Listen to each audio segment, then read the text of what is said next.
In 1951, an unassuming 31-year-old black woman from Virginia walked into Johns Hopkins Hospital, seeking treatment for cervical cancer.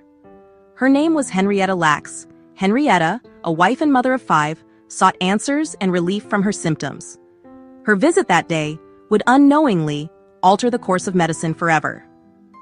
Henrietta's story is a remarkable tale of life, science, and the ethical dilemmas that continue to shape our world. It's a story about triumphs in medical research, but also about exploitation and justice. Henrietta's journey began like so many others in her community at the time. Johns Hopkins was one of the only hospitals that treated black patients in the segregated South. Diagnosed with a severe form of cervical cancer, she underwent radium treatment, which was standard for the era. During her treatment, without her knowledge or consent, doctors took a sample of her cancerous tissue. This wasn't unusual for the time. In the 1950s, patient consent for research was rarely considered necessary. But what made Henrietta's cells extraordinary was their ability to survive and reproduce in the laboratory. Unlike any human cells observed before, these cells didn't die after a few days. They kept dividing, growing, and thriving. Named HeLa. After the first 2 letters of Henrietta's first and last names, these cells became an unparalleled tool in scientific research. HeLa cells have been vital to countless breakthroughs: the development of the polio vaccine, advancements in cancer treatments, and even recent progress on COVID-19 vaccines. Henrietta's cells have traveled to space, endured nuclear testing, and contributed to nearly every field of medicine imaginable.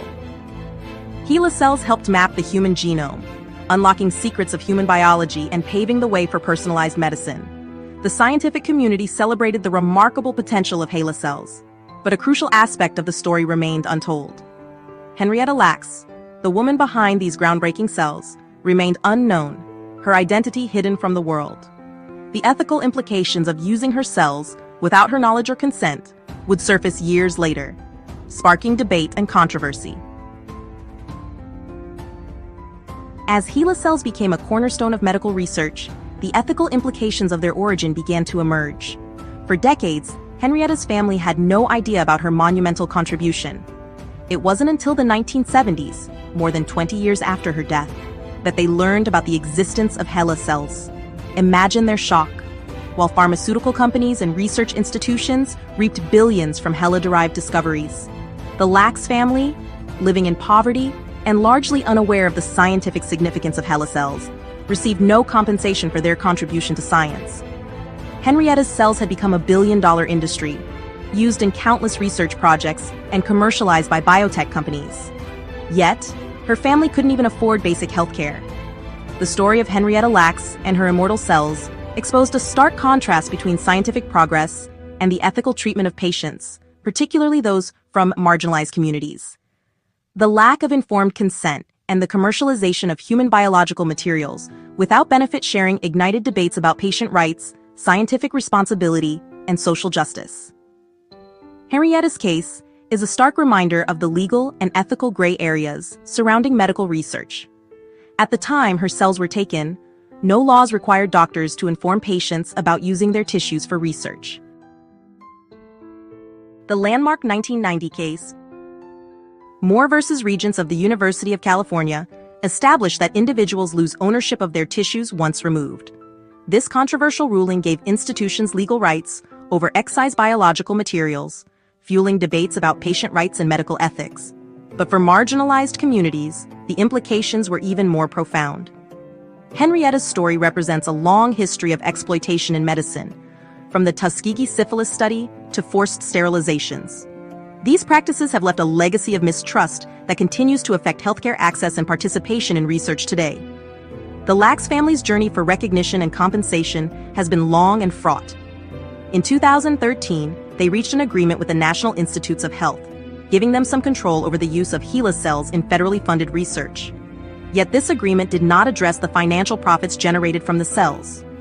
In 2021, the family took their fight further, filing a lawsuit against Thermo Fisher Scientific, a biotech company profiting from HeLa cells.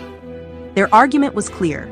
Henrietta's cells were taken without consent, and her descendants deserved reparations for decades of exploitation. In 2023, the family reached a confidential settlement with Thermo Fisher. While the settlement marked a significant milestone, it left many questions unanswered. Is justice truly served when the financial windfalls of one person's contribution remain out of reach for their family? Henrietta's story is not just about the past, it's a wake-up call for the future. As genetic research advances, new ethical dilemmas emerge. Should individuals have a say in how their DNA is used? Should companies be required to share profits with those whose biological materials enable groundbreaking discoveries? Bioethicists and lawmakers are grappling with these questions, trying to strike a balance between encouraging innovation and protecting individual rights. Henrietta's legacy reminds us that progress in science should never come at the expense of dignity and justice. Henrietta Lacks is immortal, not just through her cells, but through the lessons her story teaches us. Her cells have saved countless lives and revolutionized treatment. Yet, her story also highlights systemic inequalities and the need for transparency and fairness in medical research. As we reflect on Henrietta's extraordinary legacy, let's commit to honoring her by advocating for a more ethical future. Share this story, spark meaningful conversations, and demand accountability in science and medicine. Together, we can ensure that no one's contributions are overlooked or exploited. Like, share, and subscribe for more stories that inspire change and challenge the status quo. Thanks for watching. See you in the next one.